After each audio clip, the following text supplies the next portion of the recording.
Вы смотрите новости Татарстана, в студии Алексей Калиничев. Здравствуйте. И мы начинаем выпуск с трагической новости. Сегодня в Лаишевском районе потерпел крушение вертолет. На его борту находился депутат Госдумы Айрат Хайруллин. Он погиб. Еще 2 человека, пилот и помощник депутата, получили травмы разной степени тяжести. Вертолет марки «Белл» вылетел из Алексеевского района в Боровое-Матюшино, но над Лаишевским районом пропал с радара. На месте ЧП сейчас работает наша съемочная группа. С нами на связи Рамиль Шайдуллин. Рамиль, ты в эфире, тебе слово. Какие новости на эту минуту? Да, Алексей. Мы находимся в 6 километрах от того места, где произошла трагедия. Вот за моей спиной видно, как работают сигнальные огни, работают специальные службы. Напомню, сегодня появилась новость о том, что здесь, в 6 километрах от Лаишева, на Каме потерпел крушение малогабаритный вертолет «Белл». Он принадлежал депутату Госдумы Айрату Хайруллину. Как подтвердилось позже, действительно, авария произошла, хотя были разные предположения, почему он пропал с радаров. Может быть, были какие-то неполадки с передающей техникой на борту, либо же это действительно следствие того, что летательный аппарат, вертолет потерпел крушение. Позже это подтвердилось, это подтвердили спасатели. Вот как это было, мы спросили у них. Давайте послушаем, как ситуацию комментирует МЧС. В 16 часов 21 минуту 7 февраля поступило сообщение о том, что вертолет Белл-407 пропал с отметки радаров. В результате взаимодействия было определено приблизительное место жесткой посадки вертолета. Находилось оно в 6 километрах юго-восточнее города Лаишева. Прибывшие сотрудники Лаишевского пожарно-спасательного гарнизона нашли пострадавших и одного погибшего, после чего пострадавшие были эвакуированы на берег и переданы медикам скорой помощи. Да, ужасная трагедия, как было замечено спасателями, случилось в 5 часу вечера, ориентировочно в 5 часу вечера. Как раз в это время здесь была, говоря простым языком, нелетная погода, была метель все же. И это видели даже местные жители. Как раз в это время многие из них возвращались домой с работы. Нам удалось пообщаться с одной из местных жительниц, которая говорила, что она видела в в считанные минуты после крушения. Давайте послушаем информацию из первых уст. Ехали по трассе, там машины ехали, поток машин, мы думали, рыбаки на выходные едут. Когда ближе к Лаишеву подъезжаем, там вертолет на поле стоит. Мы так еще думаем, что-то вертолет стоит. А когда домой пришли, услышали такую трагедию. Страшно, конечно.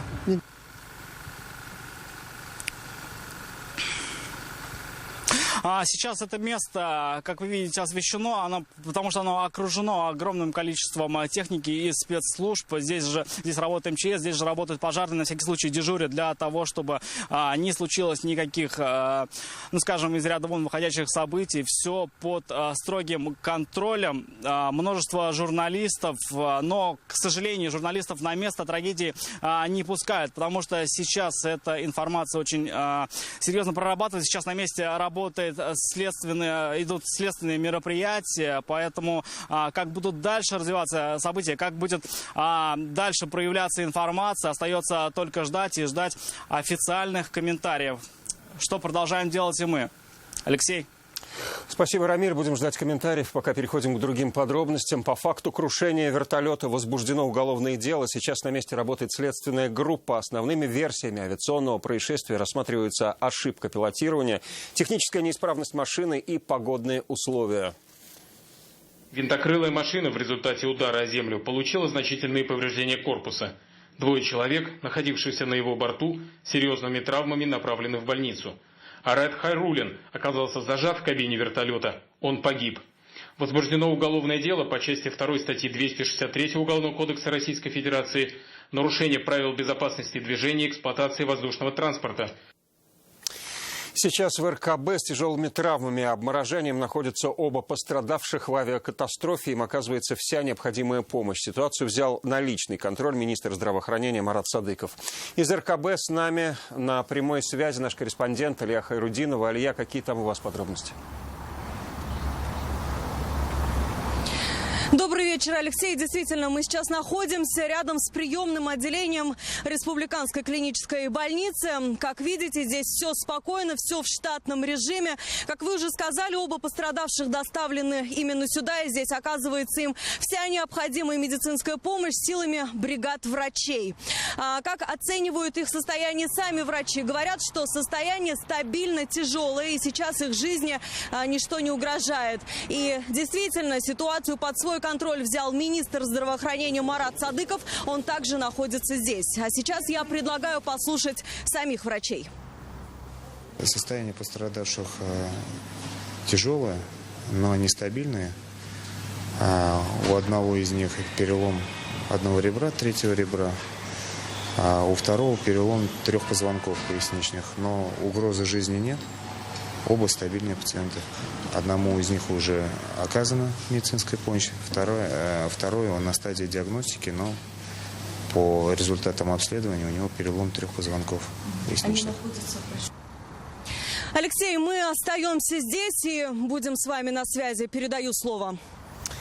Спасибо, Алия. Мы переходим к соболезнованиям. Президент Рустам Минниханов выразил соболезнования супруге Айрата Назиповича Гузель Рафаилевне.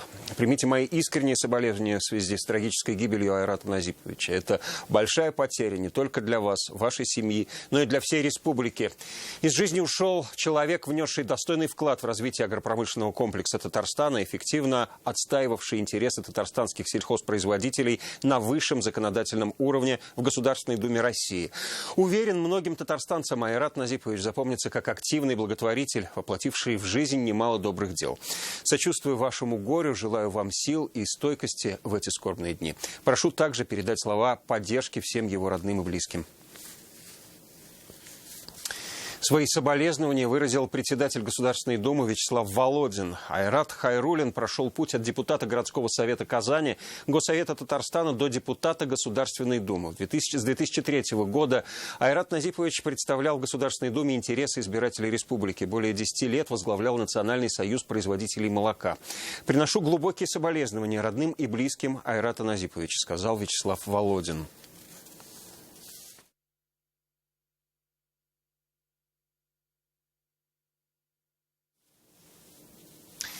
Сейчас мы переходим к другим новостям этого дня. Сегодня Рустам Минниханов посетил музей археологии Татарстана. Президент осмотрел хранилище и лаборатории, а также встретился с научными сотрудниками. Специалисты отметили активное развитие реставрации в Татарстане и работу фонда возрождения по восстановлению исторического облика Болгара и Свияжска.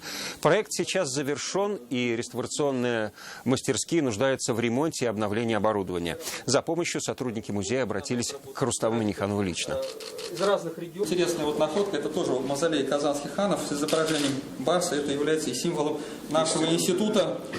Благодаря вот этому фонду возрождения Митима Шарипович, конечно, очень много вложился. То есть темпы мы не должны терять. Это небольшие деньги, мы и на поддержку, и на оборудование выделяем. Владимир Путин сегодня подписал указ о единовременных выплатах в честь 75-летия Великой Победы. Ветераны и участники Великой Отечественной войны, инвалиды, вдовы военнослужащих и бывшие несовершеннолетние узники концлагерей получат по 75 тысяч рублей. Выплаты будут начислять с апреля по май. 50 тысяч рублей получат труженики тыла. Деньги также получат российские граждане, проживающие в Латвии, Литве и Эстонии. Наука способна решать самые сложные задачи человечества. Такими словами сегодня Рустам Минниханов поприветствовал татарстанских ученых. Они получили государственные премии республики и стали обладателями государственных наград. 19 ученых, работающих на стыке науки и технологий. Моменты торжества в материале Рамиля Шайдуллина.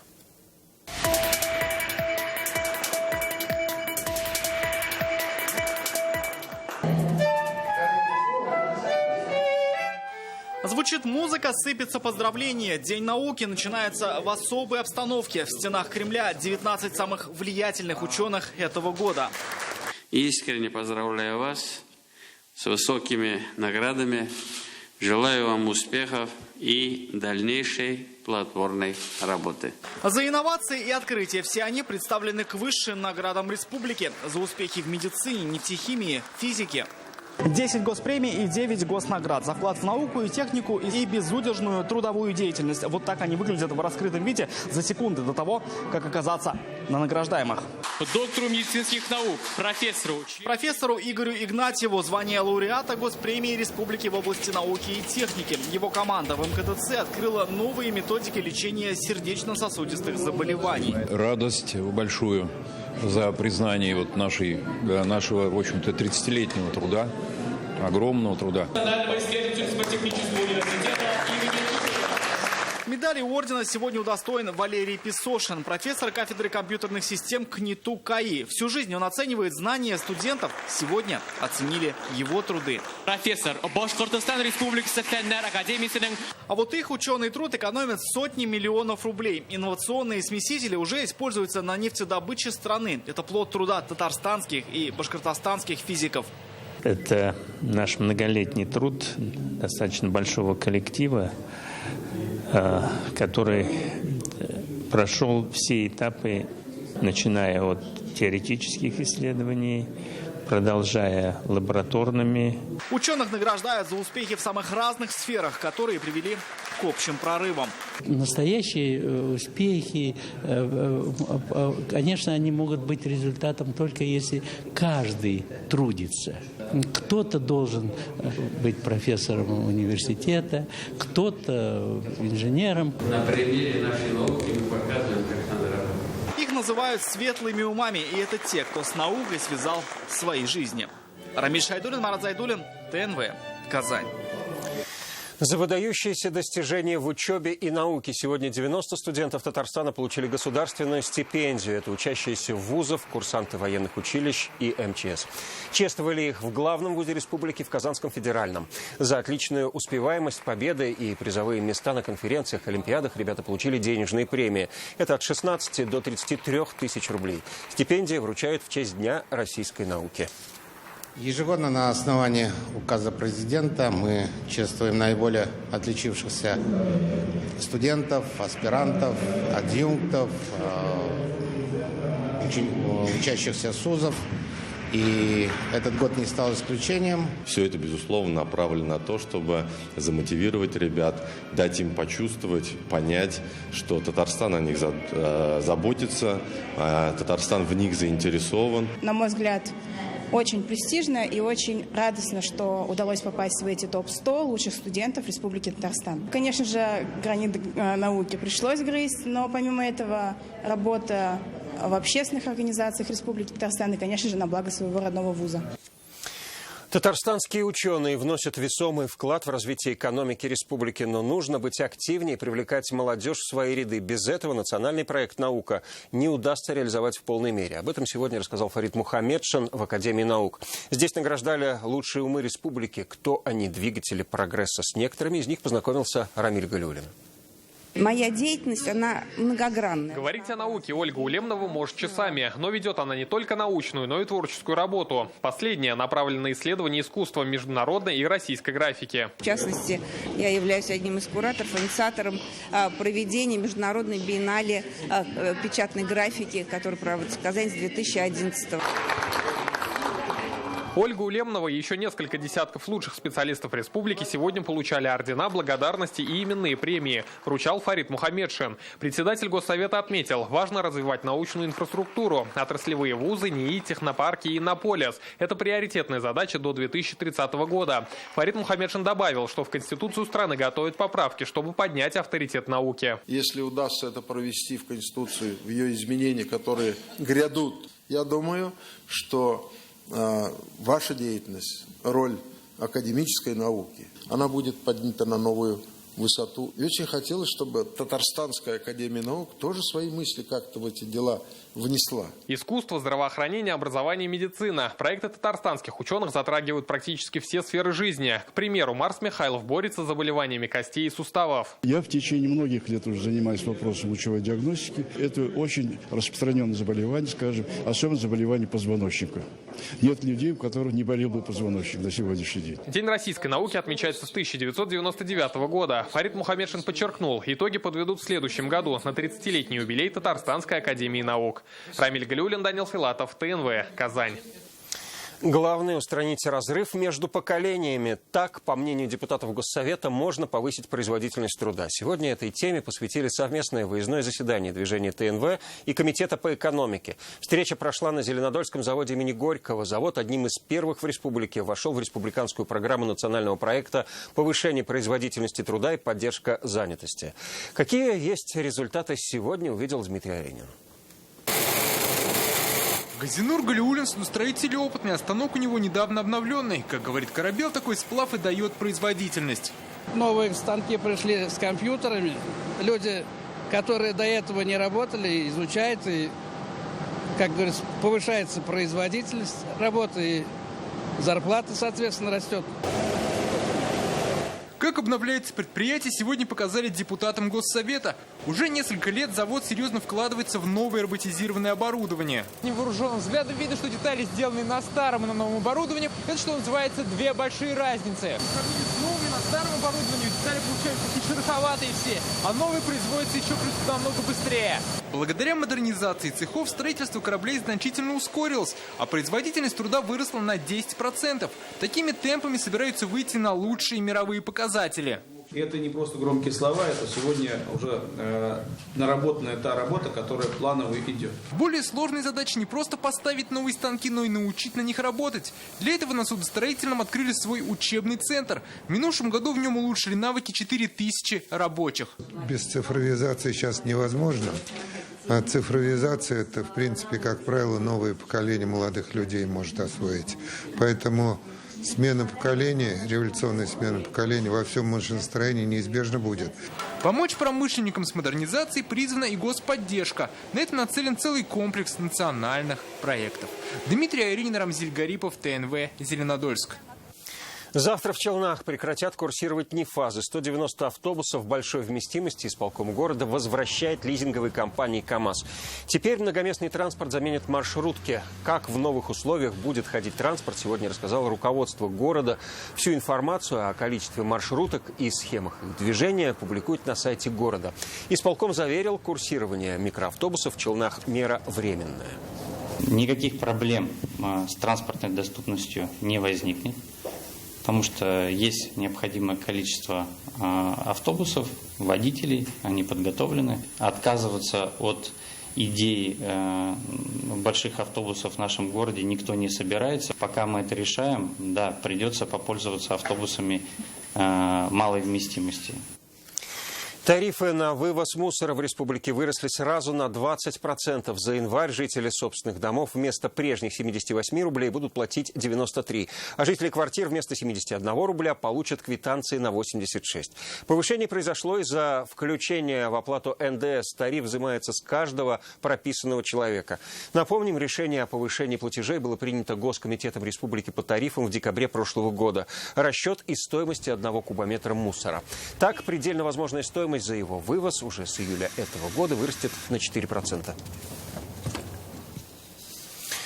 Татарстанцы начали больше беспокоиться за свое здоровье, вызывают скорую при каждом чихе. Только так можно объяснить то, что сейчас скорая помощь получает рекордное количество вызовов на дом.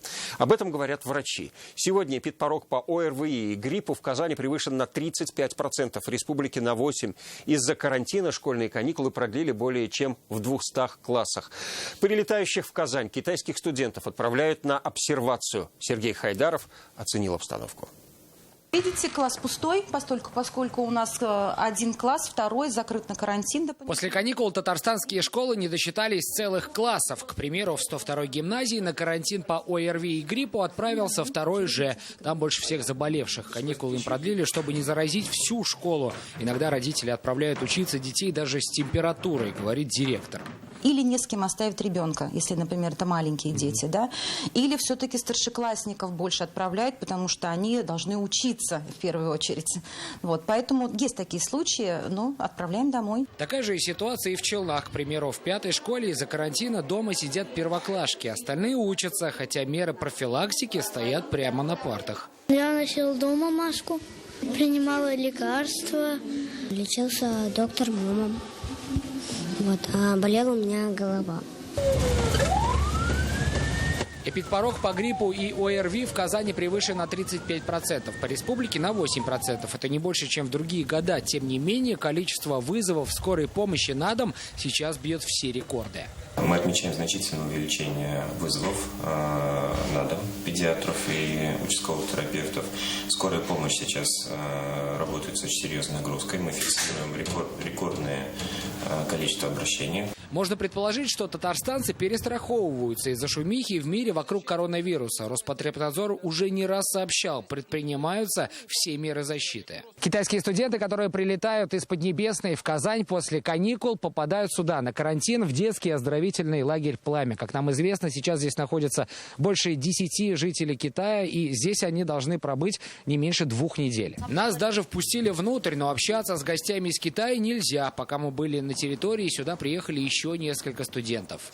Это прежде всего нужно для самих китайских граждан в связи с тем, что они были в условиях, где возможно было заражение. Еще раз повторяю, это учреждение для здоровых лиц. Здесь студенты из Китая находятся под постоянным наблюдением медиков. Здесь же в корпусе, недалеко от медицинского кабинета, организован изолятор. Давайте посмотрим, как он выглядит внутри. На самом деле это самая обычная комната, и несмотря на то, что здесь 2 кровати, рассчитана она всего на 1 пациента. И, как говорят сами медики, к счастью, пока сюда еще никого не помещали. В «Пламя» на обсервацию будут приезжать и другие студенты из Китая, прилетающие в Казань. Врачи же, чтобы обезопасить себя от инфекционных заболеваний, советуют чаще мыть руки и принимать все меры личной безопасности. Сергей Хайдаров, Марат Зайдуллин, ТНВ, Казань.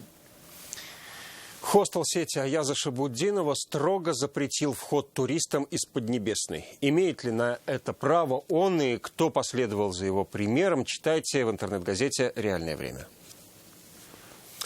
Нужных препаратов нет или они просто стоят очень дорого. Лекарственное обеспечение больше всего беспокоит жителей республики. Такие обращения татарстанцев, поступившие на прямую линию с Владимиром Путиным, заняли треть вопросов по здравоохранению. Их обработал ОНФ и передал в Минздрав Татарстана. Сегодня специалисты рассказали, как будут лечить эти больные точки. Зарина Ахметова продолжит тему.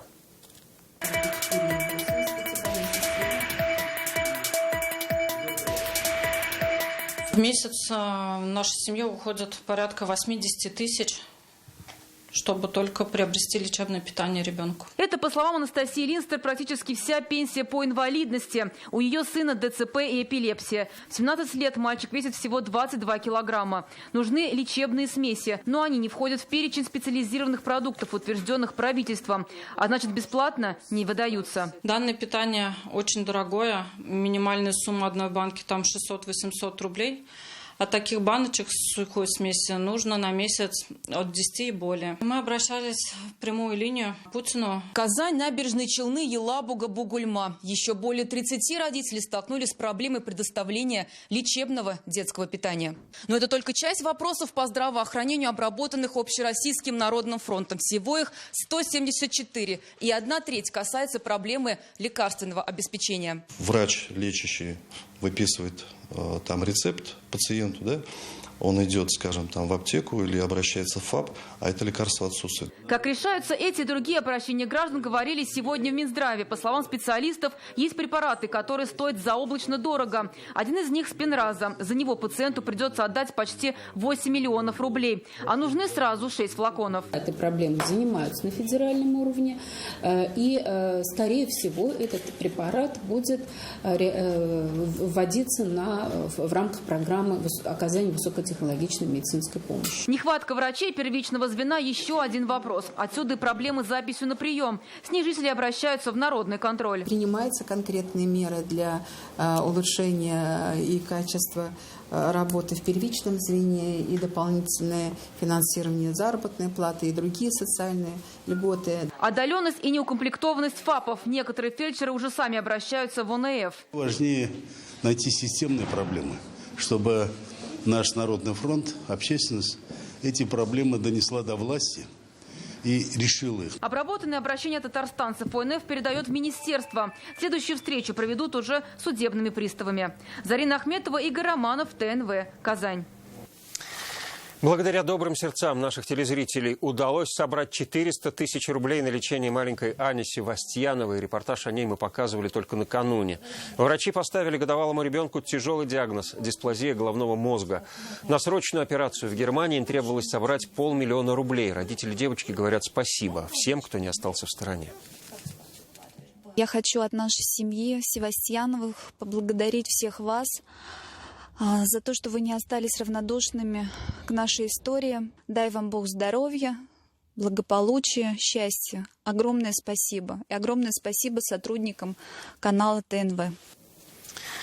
Сделать современным, но сохранить историю города. 120 архитекторов со всей России и из-за рубежа приехали в Казань и ищут формы сохранения ее идентичности. Они готовы поделиться своим опытом. Здесь такие известные архитекторы, как Гвиндолина Салимеи из Италии и другие. Что они предлагают и как это применить, у нас узнала Вероника Гайнудинова.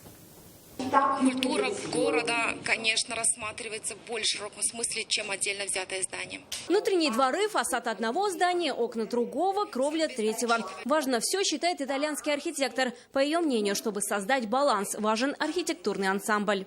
Мы должны соединять традиции и память, и соединить это с преобразованием города, его использованием. Как найти гармонию между историческими зданиями и современными постройками? Сегодня своим опытом делятся российские и международные эксперты. В Казань их пригласили наши архитекторы. Это первый в России форум, где на одной площадке специалисты обсуждают сохранение индивидуальности города. Попробую показать в Казани тот пример, когда мы делаем уже следующий шаг. Мы делаем проект «Иркутские кварталы» как проект современной архитектуры, включенной в исторический центр, где сохраняется история и создаются новые, условно, будущие памятники архитектуры, и где вот эта культурная идентичность реализуется в интерьерах ресторанов, в интерьерах гостиниц. От озера Нижний Кабан до улицы Хади Такташа уже 2 года архитекторы Казани разрабатывают проект по развитию этой части города. Стилистика, ландшафт, дизайн. Каким все это должно быть? Ведь главная задача архитекторов – сохранить нематериальное наследие города, его дух, атмосферу и историю. Именно на примере разработки концепции исторического центра Казани архитекторы и будут рассматривать способы сохранения индивидуальности. В советский период, когда мы строили типовые для всей страны 5-этажки, 9-этажки, одинаковые гостиницы, одинаковые какие-то решения в аэропортах, то сегодня мы уже доросли до того, что мы задумываемся о своей идентичности. У работы развития центра Казани, у нее несколько подслоев. Это и развитие исторического ландшафта, это и, конечно же, развитие архитектуры, ее исследования. Впереди 2 дня семинаров, круглых столов, обсуждения, рекомендации от экспертов, итог форума. Опыт наши архитекторы собираются применять и на другие города республики. Вероника Гайнудинова, Адель Мендубаев, ТНВ, Казань. И в завершении выпуска мы еще раз возвращаемся к главной теме дня. Сегодня под Казанью в авиакатастрофе погиб депутат Государственной Думы Айрат Хайруллин. Вертолет с 3 пассажирами упал недалеко от Лаишева. Прощание с Айратом Назиповичем пройдет завтра в 11 часов в филармонии Казани. На этом выпуск заканчивается. Далее информация о погоде. Всего вам самого доброго.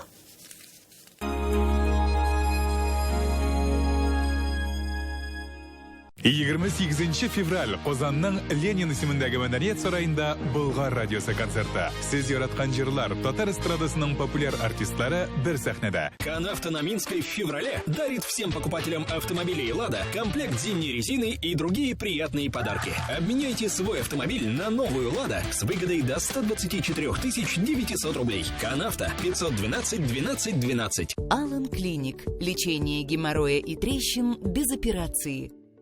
Вы еще не слышали? Ипотека от 1%. Квартиры Акбарс Девелопмент. Звони сейчас. Телефон в Казани 295 77 77.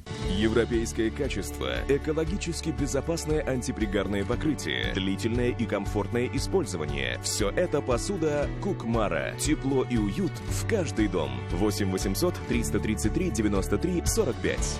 28 февраль Озанның Ленин исемендәге Мәдәният сарайында Болгар радиосы концерты. Сез яраткан җырлар татар эстрадасының популяр артистлары бер сәхнәдә.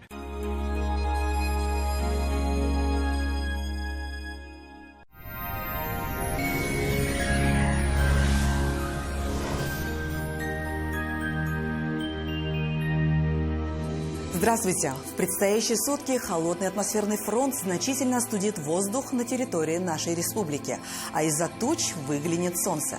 О погоде на субботу после небольшой информации. Давно мечтаете о новой кухне? Хотите качественно, в срок, да еще и со скидкой 20%? Тогда звоните в Данил Мастер 2-167-166 или загляните на сайт danil-master.rf. По данным сервиса Яндекс.Погода, на юго-востоке в Бугульме, Бавлы, Азнакаево будет малооблачно. Возможен небольшой снег, холодно, минус 14. На северо-востоке, в Нижнекамске, Набережных Челнах, Елабуге синоптики обещают небольшой снег, похолодает, особенно к вечеру. На севере Татарстана, в Агрызе, в Менделеевске, Актаныше будет малооблачно, местами снег, столбики термометров покажут минус 13. На северо-западе, в Арске, в Кукмаре, Балтаси подморозит до минус 16. Одевайтесь тепло. На юго-западе, в Болгаре, Буинске, Дрожжаном будет теплее. Тут минус 13, малооблачно, местами со снегом. В центральных районах республики, в Чистополе, Альметьевске, Мамадыше переменная облачность около 15 градусов ниже нуля. В последующие дни морозная погода сохранится. Федеральная сеть медицинских центров «Доктор Ост» лечение самых сложных заболеваний позвоночника и суставов без боли и хирургического вмешательства. За 10 лет в 10 городах России врачами клиники отменено более 10 тысяч операций. Самые грозные заболевания позвоночника и суставов доктор Ост лечит так, как не умеют нигде. Забыть о боли помогают умные машины, способные заменить протезы и скальпель хирурга. Роботы могут справиться со сколиозами, грыжами, артрозами и невралгиями. Болевой синдром обычно уходит уже в течение первой процедуры. Чтобы боль не вернулась, тренируются мышцы, суставы и связки. Передовая технология доступна исключительно в доктор Ост. В лечебно-диагностическом центре «Эксперт Плюс» в феврале скидка 30% на МРТ в ночное время. Запись по телефону 205-59-17. В лечебно-диагностическом центре «Эксперт Плюс» в феврале скидка 30% на МРТ в ночное время. Запись по телефону в Казани 205-59-17. Лечебно-диагностический центр «Эксперт Плюс», Чистопольская, дом 5А. Имеются противопоказания, требуется консультация специалиста. В столице нашей республики в субботу облаков станет меньше, покажется солнце. Временами пройдет небольшой снег. Температура воздуха минус 14, местами до минус 20. Ветер северо-западный, атмосферное давление в норме, влажность воздуха 77%. Магнитное поле Земли спокойное. Спонсор прогноза погоды – клиника Фармте. Лечение аденомы и простатита по европейским стандартам, без боли и операции на израильском аппарате Термекс. Телефон в Казани 292 66 77. Клиника Фармте. Радиоволновое лечение аденомы и простатита на израильском аппарате Термекс. Без боли, без операции. 292 66 77.